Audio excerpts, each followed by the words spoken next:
Welcome back to the Coach Cameron podcast. This is episode 534. I am on vacation for the next couple of weeks, so I will be audio only, but I do have YouTube videos up on my YouTube channel. Go to CoachCameron.com to get direct access to my YouTube channel if you haven't been there before.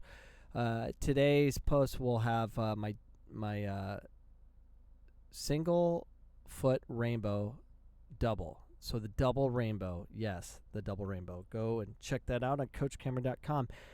Today we're going to be talking about referees and how badly they ruin the game, as stated by the New York Post. The New York Post posts this: soccer parents furious after rogue referee had players kneel before a game. Why did they kneel? Because they need to bow down to the referee, because the referee is all-powerful, and if you haven't realized that, you're special. So leave those referees alone. They are all-powerful. Football Victoria says a referee who requested junior soccer players kneel in support of Black Lives Matter before a game last week was acting on his own volition. The governing body for the game in Victoria released a statement on Monday after the Herald Sun revealed angry parents had complained about their kids being dragged into the political statement. Following a junior-friendly game last Thursday, Football Victoria was made aware that referees had requested players kneel a few minutes before kickoff, the statement read. This match was not officially sanctioned by Football Victoria, but was arranged by the request of the two clubs. Football Victoria respects the rights of individuals or groups to undertake such actions. However, this request was made directly by the match official without any involvement or awareness by Football Victoria. Any suggestion that the initiative was undertaken at the direction of Football Victoria as a publicity stunt is inaccurate.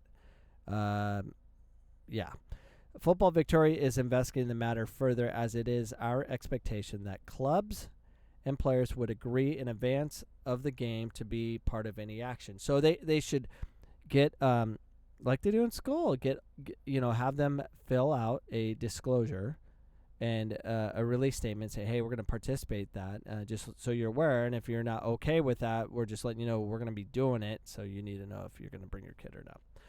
And that's just more paperwork I see. But on Facebook, there's different issues, people fighting on Facebook. Can't believe it. This statement received a mixed reaction on Facebook. Shocker. Soccer is a sport and should not be engaging in politics, says Jacqueline Bennett. It is completely inappropriate, even more so to involve children who are possibly not fully aware why they would be kneeling. Those officials need sacking. I think the kids do know what the freak's going on. They're just not paying attention to it, hopefully. So wrong on all levels, added Pauline Alive. Why involve children in politics, political nonsense? Let them just play sport. Well, that would just be too logical. But Steph Palladino said she likes complete control of all. Well done to the match official. Teach them young that racism is not on, because that's where we learn. So it's not from mom and dad or from grandma, grandpa, or your family, not the nuclear family. We don't want the Western ideas of family to get involved with their education. Let the one with pinstripes educate our children. Are you kidding me? You fool. But on we go. Kneeling before sporting events has become a hot topic in the wake of George Floyd's death earlier this year. The AFL and NRL players were largely supported, but did draw some criticism, adopting the pose made famous by NFL quarterback Colin Kaepernick when their season resumed recently. I didn't know Colin Kaepernick did that. I thought he just wore pink socks.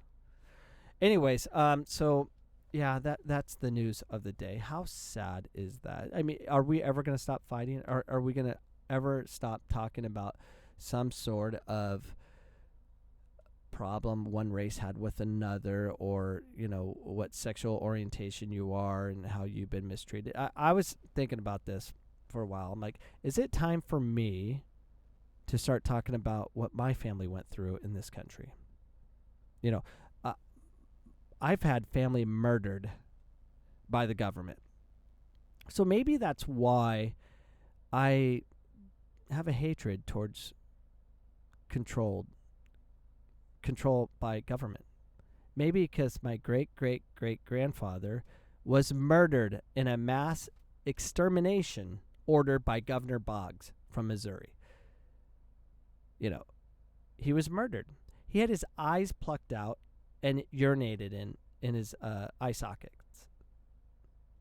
That is true. And it's in books. It's one of the worst deaths ever recorded. And it was by the government. So, should I be outraged?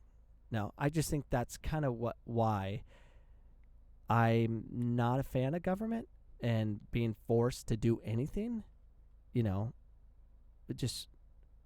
I don't trust the leadership. I don't trust anyone but me, myself, and I. I can control me. And that's what I need to focus on. So I don't know if any of that makes sense, but I just don't want referees telling my child to kneel to support a cause that is so confusing. And who is Black Lives Matter? Are we supporting we support Black Lives or Black Lives Matter Corp? Because I don't support them. I read their mission statement. They want the destruction of the nuclear family, which I support wholeheartedly. So, anyways, I don't want to get too political because I don't want to be canceled. So I'm going to end this episode right now, and I'll see you guys tomorrow. Goodbye.